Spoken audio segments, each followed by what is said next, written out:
Welcome into the show, ladies and gentlemen. This is the Farzy Show presented by MyBookie, mybookie.ag. Nice to have you along for the ride. My name is Mark Farzetta, and I come to you as a very disappointed Philadelphia male. I am very disappointed in what the Philadelphia Eagles did yesterday.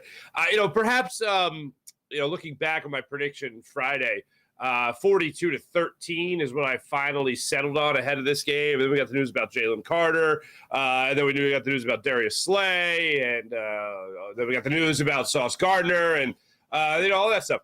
And then my prediction, my prediction changed to? My prediction changed to 42-13. I didn't give a damn. I thought the Eagles were going. Yeah, my mind is on the Phillies. I thought the Eagles were going to go up there in New York, in North Jersey, and against the New York Jets, still dominate this football game. I didn't care. Thought the Eagles were good enough. Thought the Eagles were just more talented than the New York Jets. And you know what they did? They went out there and they laid an egg. If I could pick out one word in the entire English language to describe the way the Philadelphia Eagles offense, I'll say game planned as well as played and executed. I'm going to go ahead and pick this word out of the English language, and I think you agree with me that this is the exact perfect word to describe the way the Eagles offense played yesterday. Ready for this? Ready? Ass. Thank you very much. Ass. Straight ass. That's the way the Philadelphia Eagles offense performed yesterday. 4 turnovers. Horrendous play calling. From what I could tell, a horrendous game plan also.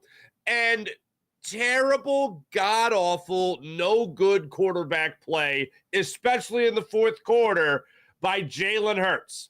Now, I understand people get super sensitive when you talk about a quarterback. I remember, what was that one guy's name that played here? I remember criticizing that guy. People were like, and I'm like, well, you criticize the quarterback. That's what you do with the quarterback. You criticize the quarterback.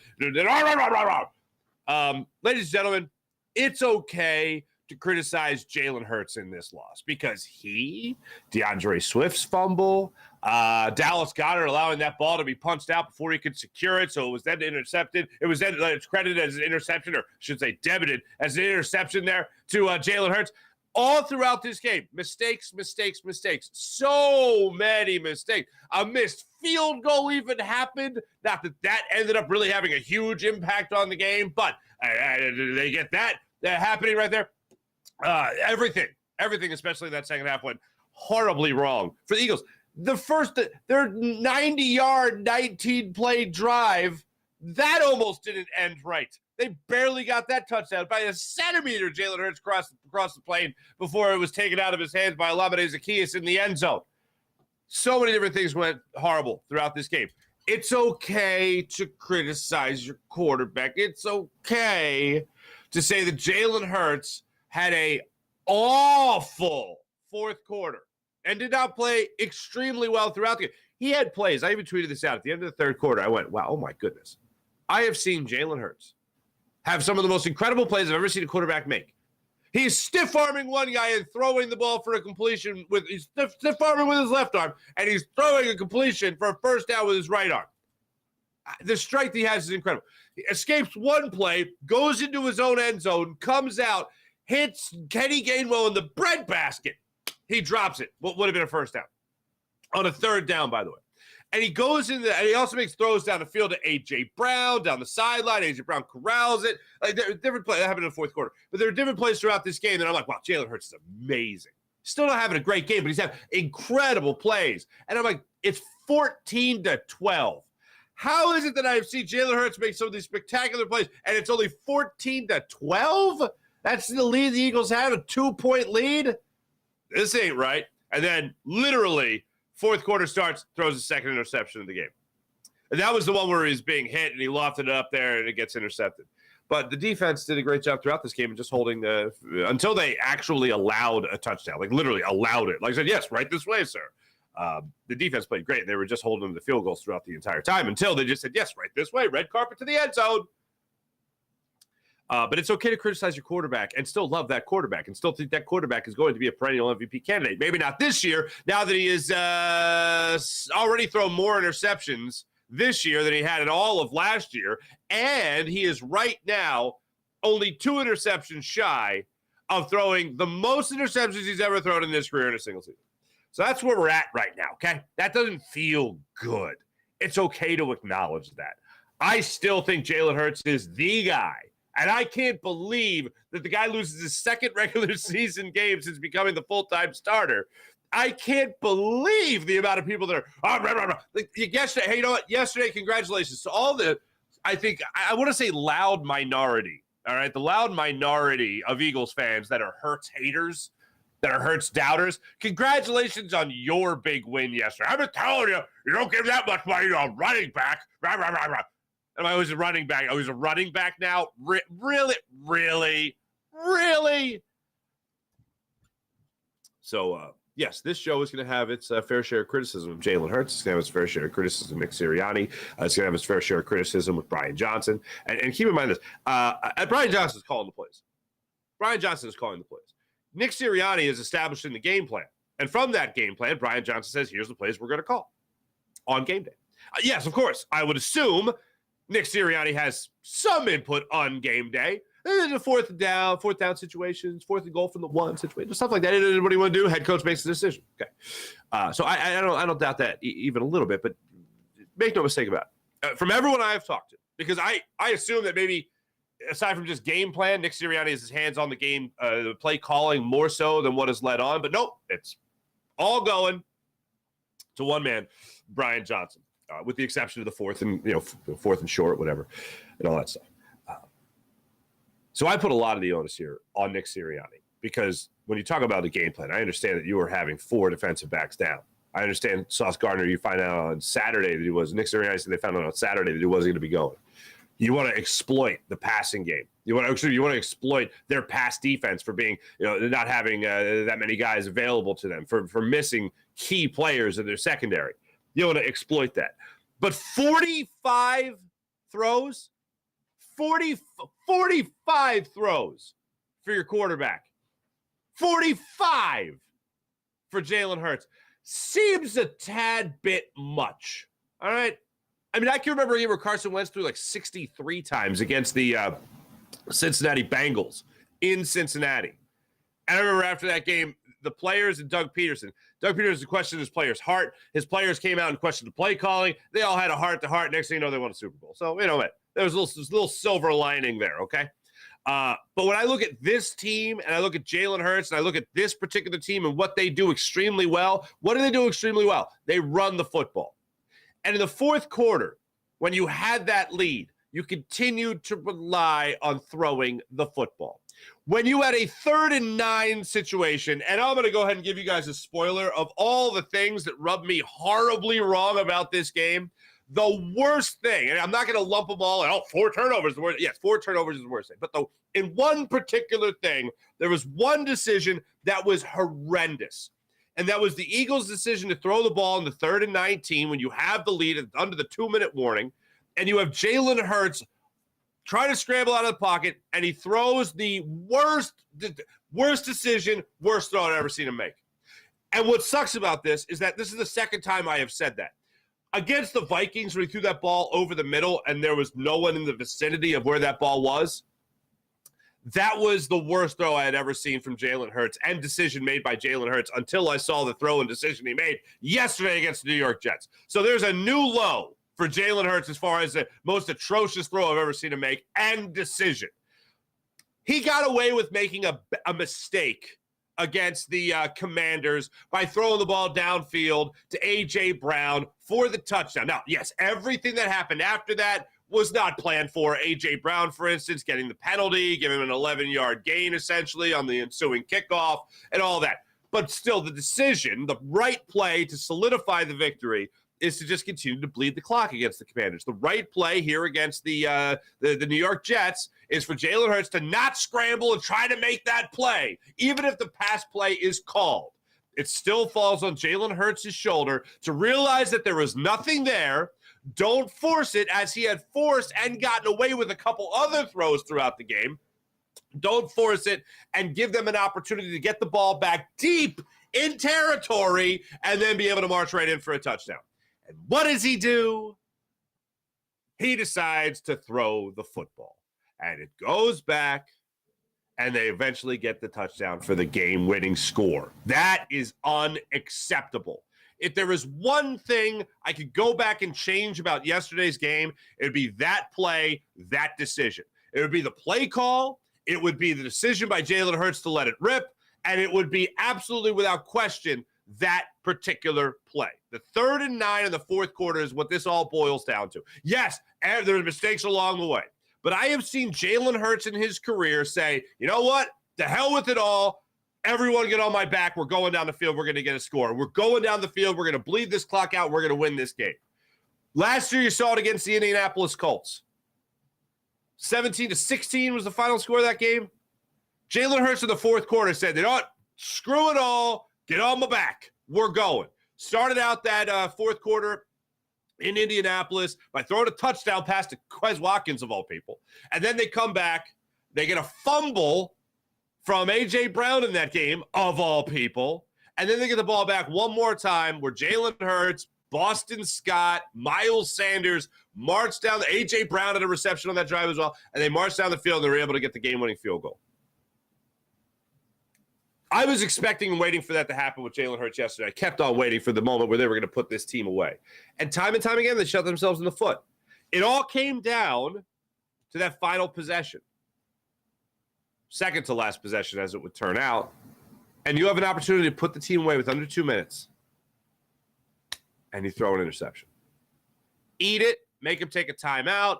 Make them bleed make a decision. Maybe you wind the clock down even further. You punt it away. Your defense had been dominating their offense. It just doesn't make any sense.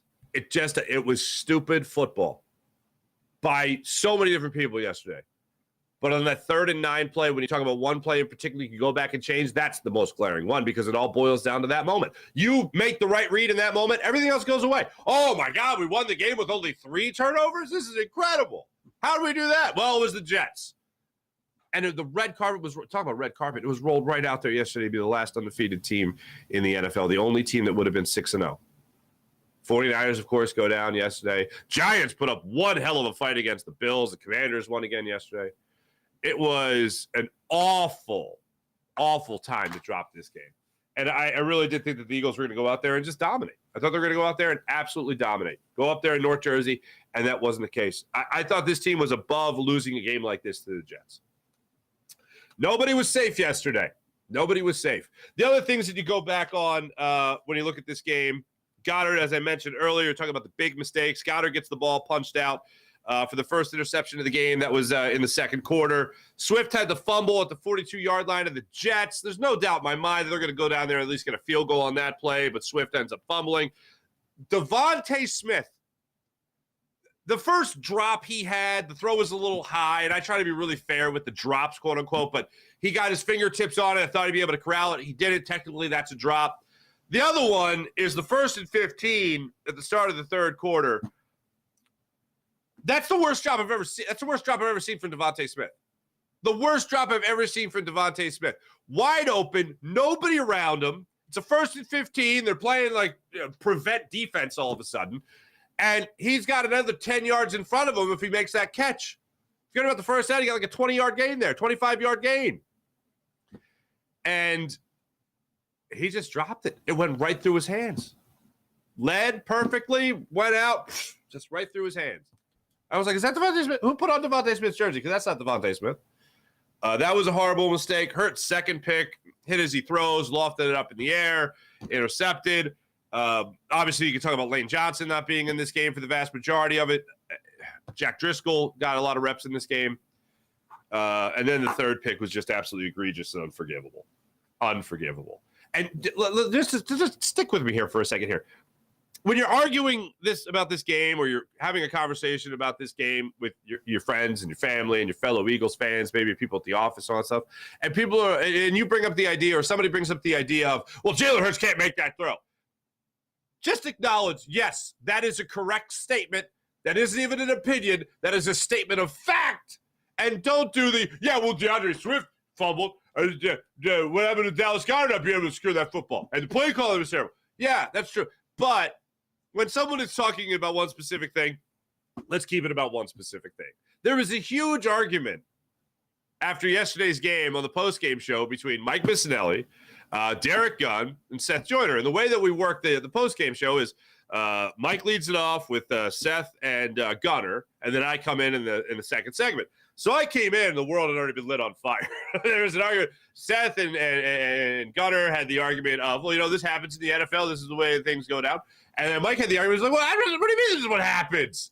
Yes, this is what happens, but how does it happen to the Jets? Like, I can understand if they go out this weekend and Sunday night against the Sunday night football, prime time, and they have a bad game against the Miami Dolphins, a team that can put teams away, a team that can blow teams away. I understand that. But to the Jets, you play down this team that's supposed to be, and this was also my argument, a team that is so terrible, and a team that is supposed to be, in the Philadelphia Eagles, so mentally tough, so laser focused, have this great leadership, and they drop this game to the Jets. I don't like believing in trap games, and I always leave that up to the guys that actually play the game, and I don't believe in letdown games and all that stuff. I leave that up to the guys that actually win. And if, you look at the schedule, I see that as a letdown game. And then they win. It's like, well, it's still a letdown game and they won. I wasn't let down afterwards, so maybe you're just wrong. But, oh, my God, this game checks every one of those boxes. This game checks every single one of those boxes. The fact that you couldn't get DeAndre Swift going, they tried everything with him as far as catching the ball out of the backfield. They try to put the ball in his hands. But to not see him more in the fourth quarter was very disappointing. Nick Sirianni, after the game, used the dreaded phrase, put better players in better position. But I can't get over a team that I am so confident on because of their approach. Like, this team is extremely talented, but there have been extremely talented teams in the NFL before, but they lose focus. This team, what I credit them with the most is they have the leadership that helps them stay focused no matter what. And yesterday, between the coaching, between the execution, and the quarterback play, it just wasn't there. It just wasn't there, especially in that fourth quarter. And I'm certainly not jumping off any bandwagon here, and I'm not jumping off the ship, and I'm not saying, well, this is what Jalen Hurts is now. Carson Wentz 2.0. No, that's, oh, man, that is the hot take stuff that I know some people are going to start doling out today, but not me, man. I'm still with this team. I'm still with Jalen Hurts, but I can acknowledge that was a god-awful football game. And when you don't play well, you're ready for the criticism, especially if you play down to an opponent like the New York Jets. Yes, there's part of it. Sure. The New York Jets took advantage of their opportunities. The New York Jets got paid too, blah, blah, blah, blah, blah, blah, blah. But I don't give a damn about that. Everyone knows. Yeah, the other team got paid. It wasn't a charity work. It wasn't charity work. It was charitable if the Eagles give the football away so many times. They're very giving people. But you can't not look and focus on how bad the Eagles played when we know they're a better football team than what we saw. So go to this argument in the postgame show about, this stuff happens. The 49ers lost to the Browns with my man P.J. Walker, Philip Walker, Temple Owl, playing quarterback for the Browns. Yes, things like this do happen, but that doesn't mean I got to like it. That doesn't mean I just go, yeah, it happens. Parity in the league. No, I can't do that. I don't have that gene, unfortunately. I believe in criticism. I believe in acknowledging BS when I see it. And one thing that was the scariest thing that hardly got talked about yesterday, I don't like reading body language and I don't like assuming what a player's thinking, but I can just tell you what I saw, what it looked like to me. And Jalen Hurts, after that third interception, sitting on the bench, was the first time I've ever seen Jalen Hurts look mentally defeated. I joke all the time when Devin Caney and I were doing the post-game show with Gunner a couple years ago. We would always talk about how Jalen Hurts is on mental steroids. Like, his mind is just stronger than everybody else, more resilient than anybody else, And that was the thing. I was like, you know what? If this guy's going to go into the offseason and improve and be something special, it's going to be because of his mental makeup. Yesterday, he looked dejected.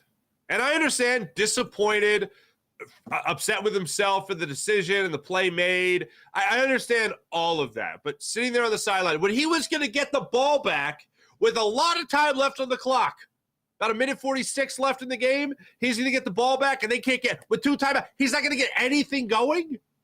They scored in 32 seconds against the Rams last week, and this is the game against the Jets. You just, well, we're not going to get anything anyway.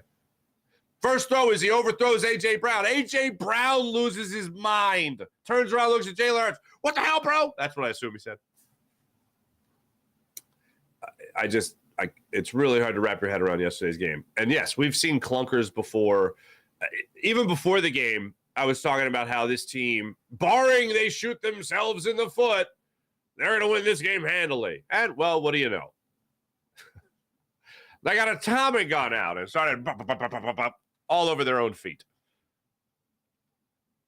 Game plan, execution, quarterback play overall, which obviously is a huge hand in execution as well. That's all what happened yesterday. Not exactly what I was expecting from this Eagles team. Let's get into some of the things that they had to say after this game yesterday. And this is, let's hear first from Nick Sirianni. This is what he told the team after the game. Turns out, what did Nick Sirianni say? Nothing. What did he say to the team? Nothing. Message to the team? Here's Nick Sirianni. Yeah, I didn't have to say much. Our guys, in fact, I didn't say anything. Our guys, as soon as we got in there, they talked. A lot of different guys said different things. That's what you want out of your team. I thought that part was a big positive, because they're holding each other accountable. They're holding themselves accountable. I'm holding myself accountable. And so didn't really have to say anything. The leaders on the football team did. Great. I'm glad that leaders on the football team spoke. I'm glad the leaders on the football team addressed it, and I'm glad the leaders on the football team took accountability. From what I heard from John McMullen after the game was that Jalen Hurts, when he addressed the team, he took full responsibility for the loss. And I know that's something that we always hear from coaches, but when a player says it, that's agreeing with the fan base. Quarterbacks get too much credit, too much blame. Well, Jalen Hurts had the ball in his hands at the end of that game to seal the win. 14-12. Ball was in his hands. And he made the worst possible decision or the worst possible throw he could have made and handed the win to the New York Jets. Yes, everything else that happened in the game prior to that factored into that one moment, sure. But what at least a lot of people say about the quarterback play of any team is that a quarterback has the power to ultimately be the great deodorant to a stinky ass game. And that's what yesterday was. And Jalen Hurts had the ball in his hands. 2 minutes left in the game. You're down 2 points. Or excuse me, you're up 2 points, 14-12. He had the ability to get a first down. He had the ability to either not throw that ball, take a sack even, scramble a little bit more, try to buy a little bit more time maybe, escape the pocket like you've been doing all live long day. And maybe you let them burn their timeout. You let them wind the clock down. If that's what they decide to do, they probably wind it down. And then you punt the football away. And you say, all right, defense, go win this one for us. That would have been a better decision. Speaking of which, better decisions and mistakes, here is Nick Sirianni on the mistakes made yesterday, as well as what happened on that 3rd and 9 play. Yeah, we 4 times, -4. Y'all can look at the stats on that, but I don't know if you win many games when you're -4 on those. Any thought to run the ball there on 3rd and 9? We thought that if we got the first down there in that particular case, the game was over. The worst thing that could happen happened.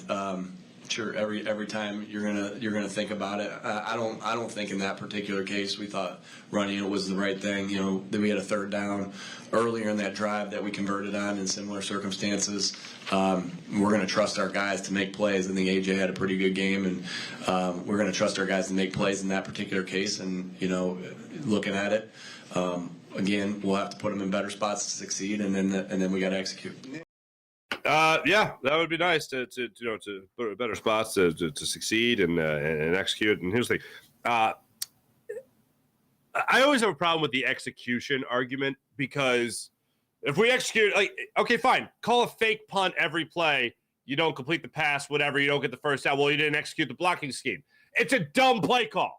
That's my problem. Now, obviously, that's an extreme that we'll never see. But it's just to illustrate the point. Well, we didn't execute. Well, what if you did execute and it was just a stupid, dumbass game plan and a stupid, dumbass play call? What about that? What about that one? And I think there was a lot of that yesterday.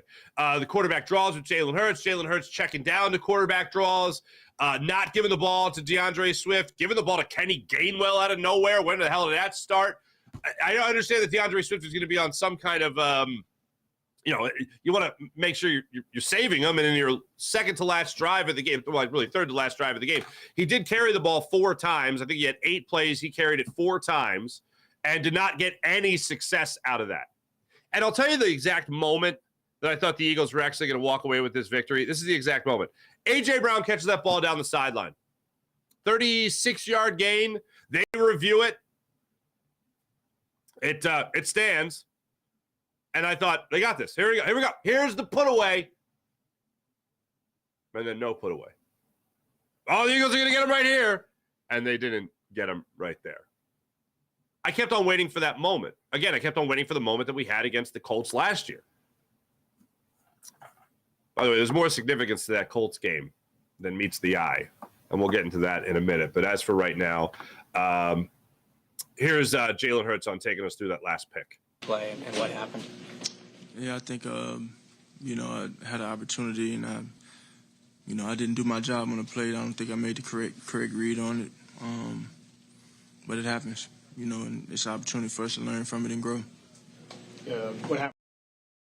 I would love everyone to learn and grow, but you see, you've lost before.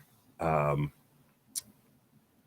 what's really troubling is that loss against the Commanders last year, I remember, look, I'm going to tell you guys right now, when a quarterback doesn't play well, it certainly makes things a little bit easier to talk about because it's something that everyone can identify with, everyone understands for the most part, everyone gets. So you can criticize a quarterback, and it's very easy. But in that Washington game last year, I don't think I've ever watched a game where a team lost and continuously shot themselves in the foot, where I had no problem with what the quarterback did in that game. I had no problem with it. Quez Watkins has the catch downfield. Beautiful throw from Jalen Hurts, trying to rally everybody and get him downfield for a touchdown, and then the wide receiver fumbles it. Nothing there had anything to do with Jalen Hurts. This is one example. Completes the pass to Dallas Goedert. Dallas Goedert fumbles it, gets hit in the head, gets knocked out. No penalty. That had nothing to do with Jalen Hurts. Jalen Hurts played great in that game against Commanders, and the team sucked. This game, the offense as a whole was terrible. Jalen Hurts, especially in that fourth quarter, terrible. So last year, Commanders, the whole team was bad. Jalen Hurts played great. This game, defense was great. Offense was terrible. Quarterback was terrible. That's what's so troublesome about this one. This is the worst loss. It's the worst. There's been 2 of them. But this is the worst loss between Nick Sirianni and Jalen Hurts that we have seen. Of the 2, this one's the worst. I did see people jumping to that yesterday, and I was like, well, there's only been 2. And this one, yes, was worse by far. So it's not exactly a big, it was a regular season. Of course, you lose the Super Bowl. I mean, people look at Jonathan Gannon before anything, but I'm going to go ahead and say that Super Bowl one kind of sucked. But this one, yeah, at least you had a 10-point lead. That was fun in the Super Bowl. That was at least good. And then you blew it in the second half, defensively speaking. But offensively speaking, yeah, this was terrible. This was god awful. This was the worst. So that was Jalen Hurts on that. Now, Lane Johnson, of course, as I mentioned earlier, was out in the early goings of this game, unfortunately. 9 snaps, I believe, is what he got in total. I'll go look at it, but Jack Driscoll had to play a lot of the game, so afterwards, Jalen Hurts was asked about the kind of impact that had on the Eagles and their game plan, as well as other problems that arose throughout this game. For us, it's we pride ourselves in everybody being ready to step up when the opportunity's called, And you look at the guys that come in and have an opportunity to play. Everybody has to be ready.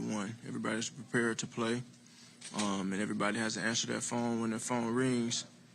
But you look at this game and you have so many missed opportunities and really so many mistakes, as if you kind of giving it away, and look at the last loss we've had in the regular season. I've had in the regular season against Washington last year, and just look at the turnovers. You turn the ball over 4 times, you shouldn't expect to win. And so, give a credit to them and how hard they played, and the tenacity and the resilience they played with. The Jets team played with great resilience, but I think we gave them too many opportunities. They did a great job of attacking the ball and turning the ball over, but those are things that we can control for us. So give a ton of credit to them. Typically, everyone's great, blah, blah, blah. I understand why you would say that as a competitor. In total, it was 9 snaps for Lane Johnson. That means Jack Driscoll played 87% of the snaps. 61 snaps in total, 87% of the snaps yesterday. Not great, not ideal. In case anyone else is wondering, defensively, Nakobe Dean was back on the field. He played 49% of the snaps. Nicholas Morrow, 55% of the snaps yesterday. Zach Cunningham played 75% of the snaps. That's how your defensive, that's how your linebackers shook out there. Nakobe Dean in his return, not great. Not great. Looks slow to me. One of the things that we were hanging our hat on with optimism about Nakobe Dean going into the season is that the speed and quickness and instincts would make him a better linebacker, or at least as good a linebacker in his first year as a starter as TJ Edwards. That was not the case yesterday. Yes, coming back from a foot injury. Yes, fighting his way back into game shape. Yes, they activated the 21-day practice window this week, and then they ended up starting, or last week, and they ended up starting him for this week's game. It's a quick turnaround for Nakobe Dean. I did not expect much from him yesterday. But there was one play, I want to say it was in the second quarter, where Zach Wilson broke out of the pocket and busted to his left. And Nakobe Dean took a great angle on him, recognized what was going on, got off his route, and started pursuing the quarterback, realizing he was trying to run for the first down. Slow as hell, man. Making Zach Wilson look like an athlete. So that was a little worrisome. And here's the other thing. The Eagles defense, I say this, the Eagles defense was not the problem yesterday. The Eagles defense was not the problem yesterday. However, being -4 in the turnover battle is obviously a huge problem. Jalen Carter playing on the interior of this defensive line, I'm not saying that, he plays there, he guarantees that you force a turnover at some point, but I think it certainly helps your odds. Eagles were I kept on waiting for that one moment where the Eagles defense was going to force a turnover and turn the tide of the game and be even more of the savior that they were throughout that game. I think it was Dave Zingaro, NBC Sports Philly, that asked the question after the game. So, Nick, what's it like to have your defense bail you out, then you guys come up small? He didn't word it like that, but he did use the phrase bail you out. They keep bailing you out like that. It's like, we know we lose as a team, that kind of thing. And it was like, no, I was waiting for that. Can you officially bail this offense out? Can Reed blanket before he goes down with another rib injury? Can he pick a pass off, take it to the house? Can James Bradbury step up and take it to the house? Can Zach Cunningham? Can Nicholas Morrow? Can Fletcher Cox force a fumble that gets scooped up by Brady Graham and he runs it in for a touchdown, or Josh Sweat or Hassan Reddick? Oh, my God, Hassan Reddick. Don't think I forgot about him, man. 2.5 sacks in this game. Yeah, I think it's fair to assume that the cast was a bit of an issue. Gets it off. He's got 5.5 sacks since then. Oh, yeah. I think it's pretty good. I think it's pretty good when he's got 2 hands to use. But, yeah, this is lose to the New York Jets. This is the taste we're going to have in our mouths for a week? No thanks. No thanks. Now you got the Dolphins. I referenced earlier that Colts game has a lot more significance than just how Jalen Hurts has acted in the fourth quarter before in other games, and how Jalen Hurts has helped put the team on his back and taking them the distance, right? All that fun stuff. The Colts game, do you remember when that was last year? The Colts game was after their first loss of the season to the Commanders. That was their bounce back game. A 17-16 win over the Indianapolis Colts in Indianapolis. Now, this game will be at home against the Miami Dolphins, so that's good. And it's on Sunday night, which is fine, which is nice. Prime time, under the lights, that whole thing, right? But they didn't come out firing. One of the other things that Jalen Hurts said after the game yesterday was, well, I'm pretty sure we're going to come out with a lot of intensity. We're going to attack this week with a lot of intensity. The word intensity, right, was used. I hope so, because it didn't look like that against the Colts last year when they were trying to rebound from your first loss of the season. A.J. Brown was quoted after the game saying, they were happy when they lost that game to the Commanders last year. They took one. I should say they're happy. But they took a major positive out of that game last year that they lost. We don't have to talk about being perfect anymore. We don't have to talk about that perfect record. We don't have to talk about being undefeated anymore. We can just go out there and play football. Hey, if that's what you need, by all means. I still rather this football team be 6-0 and take a first loss of the season to a team like the Dolphins than going up against the New York Jets and taking that loss.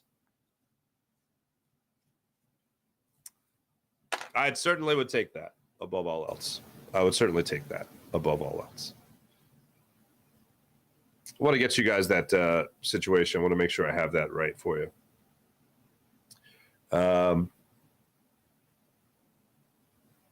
Yeah, that was the play. Yep. 12 minutes to go in the fourth quarter. It's still a 14-12 game. Eagles get the ball on their 18-yard line. On a 3rd and 6, Jalen Hurts puts it in the breadbasket of A.J. Brown for 36 yards. You're getting into field goal range here with Jake Elliott. You're at the 42 now. 1st and 10. Jalen Hurts scrambles for 11 yards. Gets you a first down, brings you up to the 31. Kenny Gainwell gets you 12 yards. Oh, they're cooking, baby. They're cooking. Then 1st and 10 from the 19. Jalen Hurts incomplete to Dallas Goedert.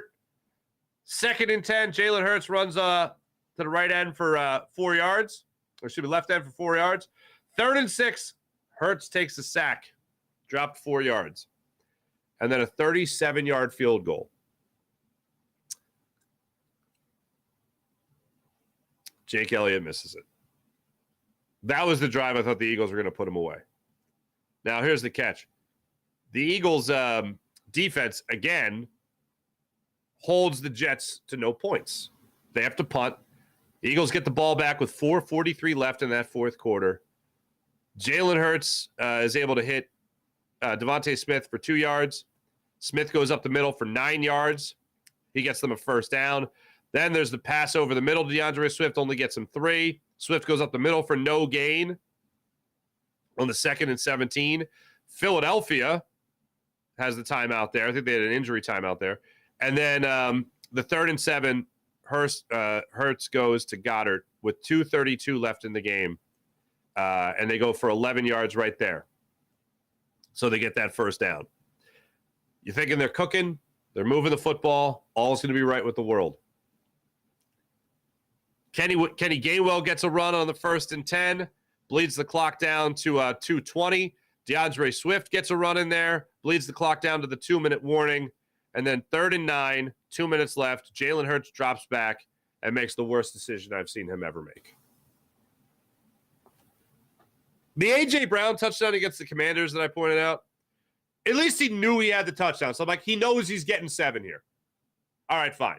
You think your defense can hold the Commanders and Sam Howell. This play, there's no excuse. You weren't getting anything out of this. Nick Sirianni said it best after the game. The worst thing happened. You threw an interception. Can't do that. Incompletion stops the clock. That's still bad. Interception in that regard gets returned 45 yards. Landon Dickerson ends up having to make the tackle. Good hustle, Landon Dickerson. And the Jets red carpet for Breece Hall's touchdown to take the lead, 20-14.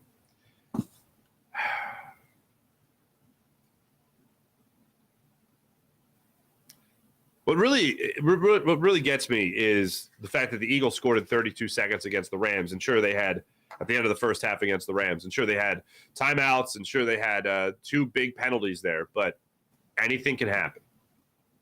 And you get the ball back with a minute 46. And I'm thinking to myself, they still got a chance here. They still got a chance. 2 timeouts, they still got a chance. Hurts misses A.J. Brown. A.J. Brown loses his mind for a second. Hurts can't hit Devontae Smith. Hurts is able to hit Devontae Smith for the 3rd and 10 play for only 2 yards, throwing well short of the marker. And then the 4th down play, Hurts incomplete, way deep down the middle of the field to Devontae Smith, who also wanted pass interference on that play. So many mistakes in this game. I look forward to flushing this game, as Jalen Hurts has said in the past. Watch the tape, then go flush it. Still can't believe they lost this game. Let's move on to a lighter topic. Let's move on to a better topic. Let's move on to a more fun topic, shall we? Let's shall. The Philadelphia Phillies, ladies and gentlemen, they start their NLCS against the Arizona Diamondbacks tonight. 8:07 start time. Don't forget, right here on the Jacob Media channel, I'll be with you guys for Fightin's post game, so don't miss that. Brought to you by friends at Colony Pools and Power Washing. But as for right now, this Farzy Show is brought to you by MyBookie. Check out MyBookie. When your money's on the line, choose a trusted sports book that gives you tools to win, like MyBookie does. At MyBookie, it doesn't matter if your team is up or down. You can easily cash out or bet on the game live to come out on the winning side. Use MyBookie for daily odds boosts, same game parlays, and take advantage of huge prize pool contests. Plus, MyBookie has a no strings attached cash bonus. So let's make sure you deposit. It allows you to deposit and withdraw quick. And you can use promo code Farzy. Use promo code Farzy on your first deposit and receive up to $200 in cash. That's promo code Farzy to claim your own cash bonus right now. Try MyBookie Money Bag to grab a potential Super Bowl frontrunner as long shots, plus 38,000. Huh? 38,000 plus 38,000 for an Eagles-Chiefs big game. You won't find odds like that anywhere else. Bet anything, anytime, anywhere, only at MyBookie. That's mybookie.ag. Check out things. MyBookie, use promo code Farzy. Before I get to the chat check, I do want to mention the Phillies here. Yes, 8:07 start time tonight. Zach Wheeler goes against Zach Allen. The battle of the Zacks. Zach attack. I had a really dumb thought on my way home from Atlantic City yesterday. I had a really dumb thought, and I just want to share it with you right now. It's for levity. Are you guys a fan of the show Saved by the Bell? Were you guys Saved by the Bell, guys? Jim, do you know Saved by the Bell? You're aware of the prowess of the Saved by the Bell? Okay. They had a really weird episode. This is the dumbest thing I've ever said into a microphone. They had a really weird episode. Zack Attack was the name of the band. Friends forever. And it was out of nowhere. Like, they didn't have a band on the show ever. And then there was this one episode where all of a sudden they were in a band. These high school kids all of a sudden were in a band. No one ever knew they even played instruments. And Zack Attack was the name of the band. Well, this game one is a Zack Attack. Isn't that stupid? That's the stupidest thing I've ever said. I bet it's a horrible segue. Just because you have two guys named Zach Pittman. But anyway, I needed some levity. So I needed to go back to my childhood and reference Saved by the Bell. Friends forever. And then Zach got too big. Wanted to break off into his own solo career. So I tell you all that to tell you this. Zach Wheeler gets the start for the Phillies tonight, 8:07. Zach Wheeler has faced the Arizona Diamondbacks twice this season. In his first start back on May 22nd, went 6 innings, allowing 4 runs, 3 of them earned, 8 hits in that ball game, going 6 innings. It was a 6-3 loss. He also gave up 2 home runs in that one. Only struck out 3. What the hell, Zach Wheeler? Then he went ahead and faced them again about a month later in June, and that was the 15-3 Phillies stomping of the Arizona Diamondbacks. Wheeler started that game going 6 innings, allowing 1 run. It was earned on 4 hits with 7 strikeouts. That was his 5th win of the season. As for Zach Gallen, he has faced the Phillies just once this year. 5 2/3 back on May 24th. He allowed 2 runs on 5 hits, did not give up a home run. That game was actually won by the Phillies in 10 innings. So that's the backstory of what's going on here with the Phillies. Phillies won the season series 4-3 against the Diamondbacks this year. I think it's going to be another low-scoring game today for the Phils. You are facing 2 great pitchers on the hill tonight. We know the numbers there for Zach Wheeler, but as far as Zach Gallen goes on the season, you're talking about a 17-win season for Zach Gallen. That used to not mean a lot. It certainly means a lot right now. 17 wins, and in the postseason, he's had 2 starts. He's won them both. He's got a 3.18 ERA over those 2 starts, 17-9 on the regular season with a 3.47 ERA, which is actually not great for Zach Gallen. But he's coming into this game with that going on there. Kid out of Summerdale, New Jersey, as I think most of you guys know by now. In his last 2 starts, he's gone at least 5 1/3, allowing 2 runs on 5 hits, and each of them, both runs were earned.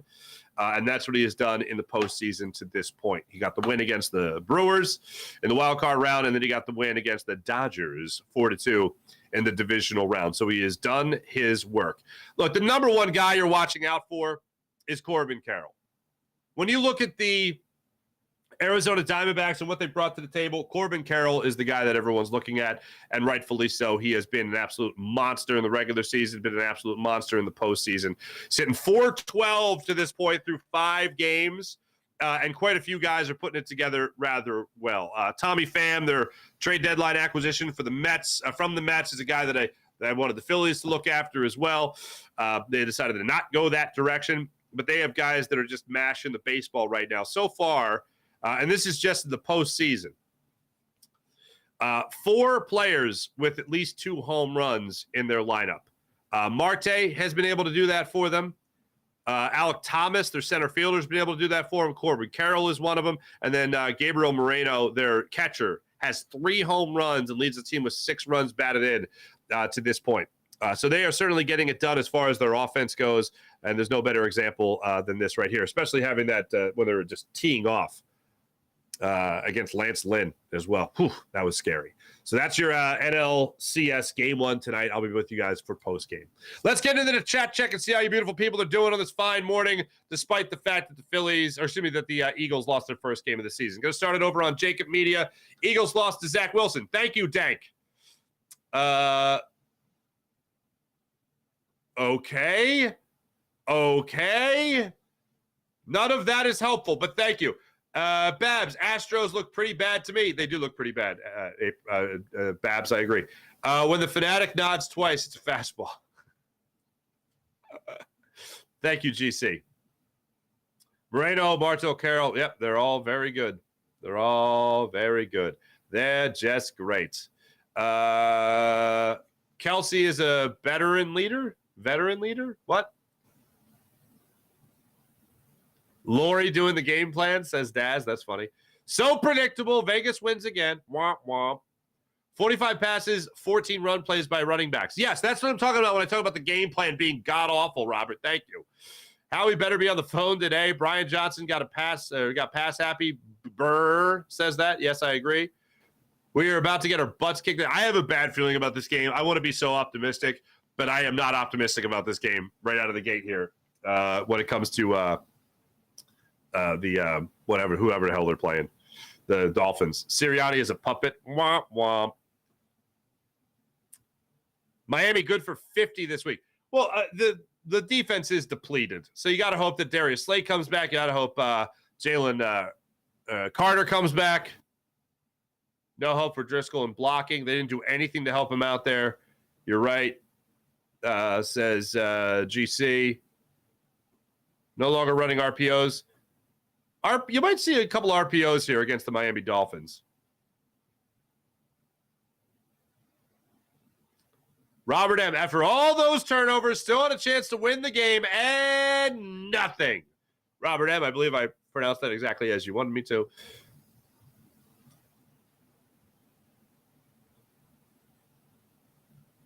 All Wentz fanboys who hate Jalen have been waiting for him to have this bad game so they could crawl out of their hole.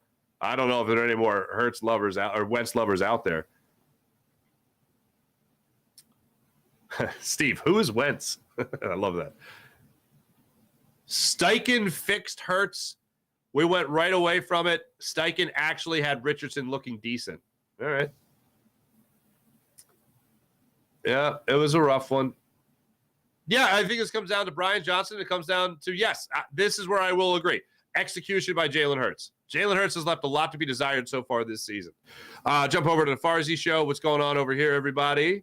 Let's see what you guys are up to. This is the Farzy Show YouTube channel now. Sean Gillespie, horrible coaching and play by Brian Johnson and Hurts. I agree. Marquise Graham. Marquise. I'll say poop.